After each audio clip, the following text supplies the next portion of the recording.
energy bills are rising at a historic rate, and there's no end in sight. Talk to enough people and you'll soon realize nearly everyone's shocked at their recent electricity bills. Some studies reveal energy costs have skyrocketed by as high as 60% in as little as 2 years. That's why tens of thousands are installing this magical little device from SavePowerBills.com to help slash their energy bills. This sophisticated gadget stabilizes electrical currents, reduces dirty electricity, and helps protect your appliances and electronics. Simply plug it into your home's wall outlet to help lower energy consumption and ultimately help reduce your power bills every month. Countless 5-star reviews back up the notion that this device is one of the most efficient ways to save money while beating the greedy power companies. But there's more. If you order now, you'll also receive 65% off, fast shipping within the USA, hassle-free returns, and last but not least, a 60-day satisfaction guarantee. Just go to SavePowerBills.com to take advantage of this limited time deal before they sell out. Once again, that's SavePowerBills.com. Like, for instance, Netflix, the standard way to make an action movie that we learned was, you usually have like 3 set pieces, one in the first act, one in the second, and one in the third. And, they kind of ramp up in the big one with all the explosions, and you spend most of your money on that one in the third act. That's your kind of finale. And now they're like, can we get a big one in the first 5 minutes to get somebody, we want people to stay tuned in. And it wouldn't be terrible if you reiterated the plot 3 or 4 times in the dialogue because people are on their phones while they're watching, you know what I mean? Oh, no. And so then it's going to really start to infringe on creatively. How we're telling the story. So Matt Damon and Ben Affleck recently did an appearance on the Joe Rogan Experience, and during said appearance, Matt Damon revealed that you get certain amount of notes from Netflix as a studio whenever you work on a project that they intend to put on their streaming service, and included in those notes are essentially mandates in order to make the plot extraordinarily dumber, explain it over and over again, and the reason for this is because Netflix now expects members of their audience to be on their phone for half the time, so they're trying to get you to catch the plot of the movie while you're on your phone, and the way that they want to do that is by having the plot explained to you repeatedly as if you're an idiot, and of course, this makes the cinematic experience infinitely worse. And I think it's important for us to talk about this today because we end up in a situation where Matt Damon mentions and actually exposes a couple of things about modern entertainment that a lot of people tend to feel that it is getting dumber, it is getting worse, but at the same time, I would like to contradict certain things that Matt Damon says, and the reason for that is because Matt Damon has a vested interest in saying those very same things. So this is what we're going to talk about today, but before we do, I want to thank everybody who supports this channel via actualjusticewarrior.com/join. Give me the money. Give me the money. Okay. Way more like when I went to see One Battle on IMAX, that feeling, there's nothing like that feeling. I took, 2 of my kids and 2 of my nephews and my wife, and we all went, and it was like, and you're in with, a bunch of strangers, people in your community, and you're having this experience together. I always say it's more like going to church. Like, you show up at an appointed time. You know what I mean? It doesn't wait for you. So the full podcast will be linked in the description. We're only talking about a few minutes of it, but one of the first things that I wanted to highlight right there is Matt Damon talking up the theater-going experience, talking about how amazing it is in order to go with people in your family, in your community, sit for a bit and enjoy a movie among people in the community, and how it's a wonderful, absolutely necessary part of our society. And stories feel perfect and powerful because here they are. AMC Theaters. We make movies better.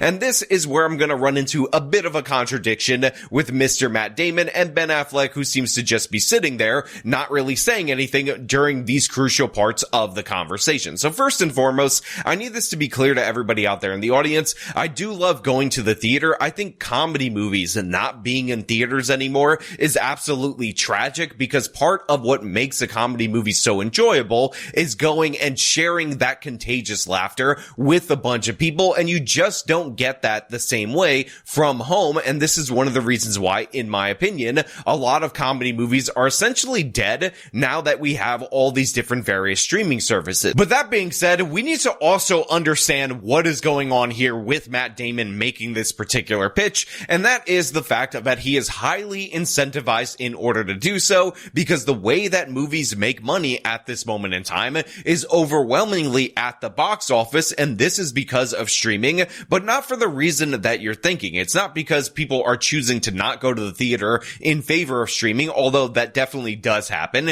And it is kind of weird to go see a movie in the theater only for 2 weeks later for it to pop up on your streaming service. But this is because streaming essentially killed DVD sales or video rental sales, Blockbuster, if you will, and Hollywood used to make a lot more money on that on the back end if a movie didn't perform well in the theater. Now everything is on the theatrical release. If you don't make money at the box office, you are not making money. So obviously somebody who writes and stars in movies for a living is overwhelmingly incentivized to tell you that the theater experience is absolutely the best. But the thing is, it really is not in a lot of circumstances, and this is mostly due to the fact that a bunch of the people at theaters don't know how to act. I still remember when I ended up seeing Suicide Squad with one of my friends, and during the course of the movie, there was a girl, we're talking about the original Suicide Squad, the really, really bad one, was filming every single scene with Harley Quinn in it in the movie, and if you've seen that Suicide Squad movie, you know she's in 95% of the movie, so the whole time that I'm watching it, you have somebody with their bright-ass phone lighting up the theater, sitting a couple of seats away from me, because she was such a big fan of Harley Quinn. The fact is, people not knowing how to act when you're watching a movie at home benefits from the fact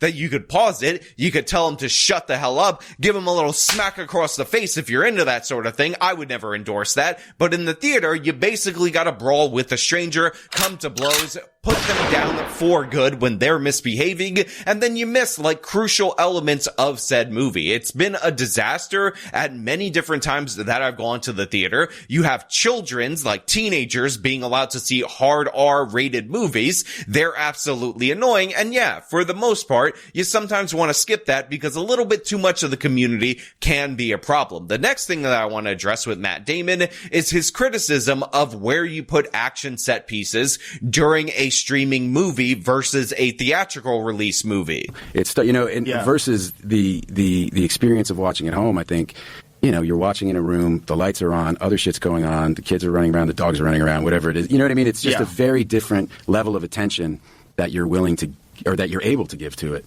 And that has a big effect. And it also ends up having an effect, or is starting to have an effect on how you make movies. Like, for instance, Netflix, the standard way to make an action movie that we learned was, you usually have like 3 set pieces, one in the first act, one in the second, and one in the third. And, they kind of ramp up, and the big one with all the explosions, and you spend most of your money on that one in the third act. That's your kind of finale. And now they're like, can we get a big one in the first 5 minutes to get somebody, we want people to stay tuned in. So you guys ready for my most controversial take on this particular point from Matt Damon? And that is going to be that he's actually 100% wrong right here. Netflix and the streaming services are absolutely in the right, because the thing is, the way that a movie is structured, and people really need to understand this, is actually dependent on the theater structure, basically the venue in which it is meant to be seen, which is why they have a build up to certain action sequences near the end of the film. And yes, that story structure feels good and logical and sensible to us in the audience because we're used to it. But the fact is, if you're watching movies intended for something in another way, like a streaming service, it might actually end up making sense in order to hook people early on. Because again, it's not like you've already committed to buying a ticket, showing up to the theater, waiting the 2 hours in order to see that final action set piece. Now, that's not to say that the early film structure doesn't have anything to offer you at the beginning of the movie. In fact, it is very well known, or at least should be very well known, that the inciting incident tends to happen 10 minutes into a film, typically in terms of story structure. But the idea that you would expect absolutely no change at all whatsoever when you're transitioning from going out to the theater, committing to sitting for an hour and a half to 2 hours, versus flipping through streaming and trying. Energy bills are rising at a historic rate, and there's no end in sight. That's why tens of thousands are using this amazing little device from SavePowerBills.com. It's a small but smart gadget that stabilizes electrical currents, reduces dirty electricity, and helps protect your electronics. Just plug it into your home's wall outlet to help lower energy consumption and ultimately help reduce your power bills every month. Order now to get 65% off plus many free bonuses before they sell out by going to SavePowerBills.com. That's SavePowerBills.com. Order now. Trying to find something to watch and making your decision early on is just not realistic. Again, the time that movies typically go on is basically the time that they estimated that people are willing to sit in a theater without having to get up to go to the bathroom or, have something else to do, which is why traditional runtime for a feature-length film is usually between 90 minutes or my favorite, 81 minutes, and 3 hours on the absolute higher end. This is what that is designed for. It is designed for that format, so changing it up and adapting it when it's intended for a completely different format, in my opinion,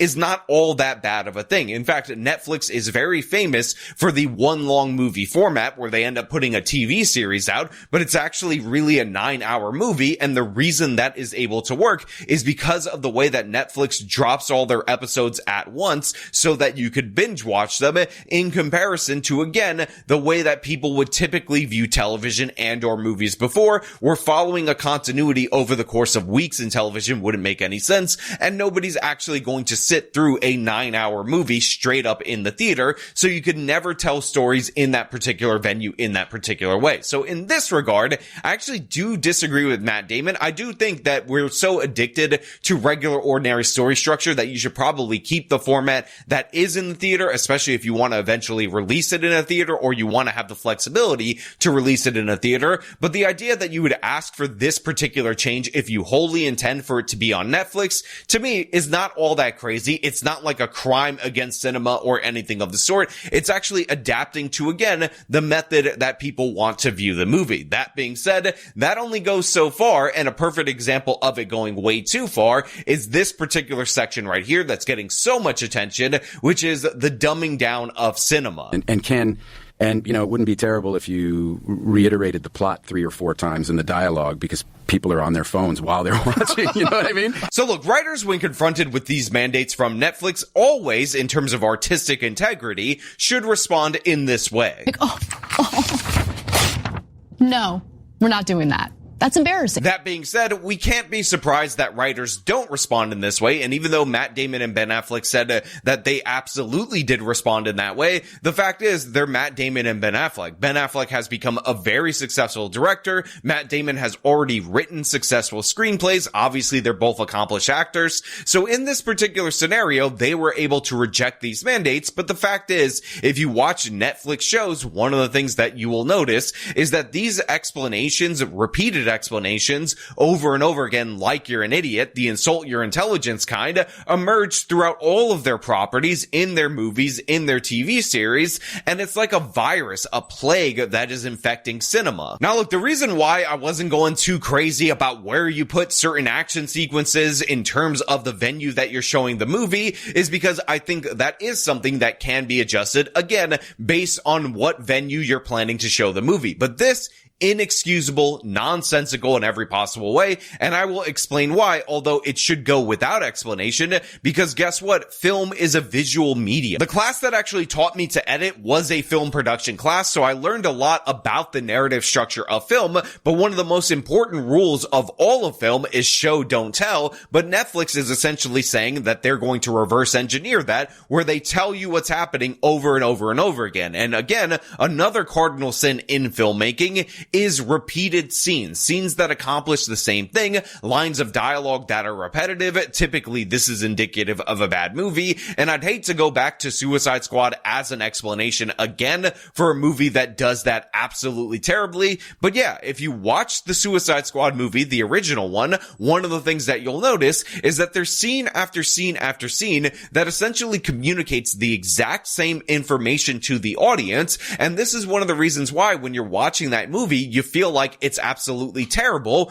and that's because they're wasting scenes. Just because they're in a new venue, if they're explaining to you the same exact information, doesn't mean they're not wasting your time. And by the way, people have dug up examples of this from the latest season of Stranger Things, where you have all of these different moments where people stop, pause everything, and explain, literally using models or objects, what is going on in the plot, and they point this out that this actually might be due to the fact that Netflix has all these mandates mandates and restrictions because they think you're dumb, they think you're on your phone. A lot of you are dumb, a lot of you are on your phone, and thus they want to spoon feed you the plot. I mean, guys, exposition is supposed to be limited to you guys out there in the audience, and the reason you're able to do this is because of what is called film language. And while I'm not going to break this down in its totality for you guys out there in the audience, I want you guys to think of any time you're watching a movie or TV show and there's two different things that are happening in two different locations. However, when you're watching a movie and one thing happens in one location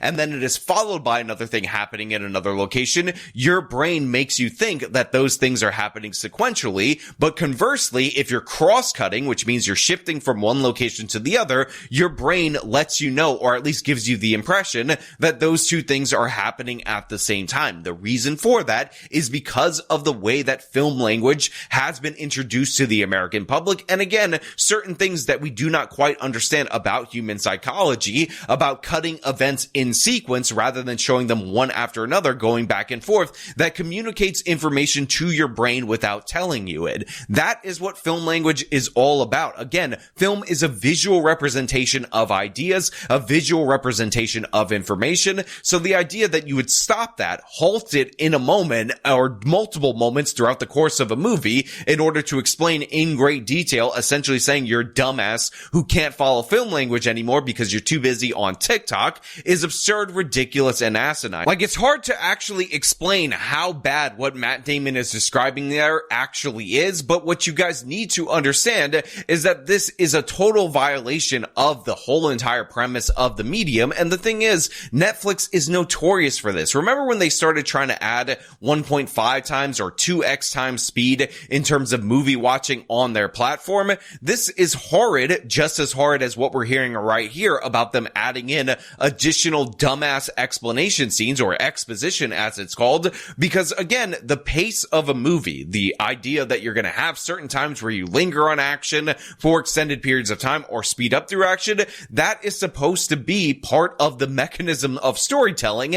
And the idea that you would manipulate that, speed it up in order to get through it faster, just does not communicate the same information to you guys out there in the audience. And that's absolutely horrid and disgusting. But again, this is the downside of streaming. This is the downside of people being obsessed with their smartphones. They cannot grasp the basics of film language, of even watching a movie, and it's absurd and ridiculous. And again, while I do rag on the theater experience from time to time because it can often be a crap experience, that doesn't mean I don't enjoy it when everything seems to align up and everything seems to be going well. And yeah, we should not let Netflix ruin it. We should not let their dictates take over everything. Considering right now they're trying to buy Warner Brothers Discovery, it seems like they're going to be infecting a lot more properties in our lifetime. And again, that's not even getting into the idea that they have to put a gay wedding in every single movie or load it up with transes and all the other woke nonsense that Netflix also mandates. But you know what? Those are just my thoughts. I want to know what you guys think down in the comments below. As per usual, if you like this video, show them by leaving a like, subscribe for more content, follow me on my social medias, support me via support links in the description of this video. This has been me talking about Matt Damon exposing Netflix. Till next time.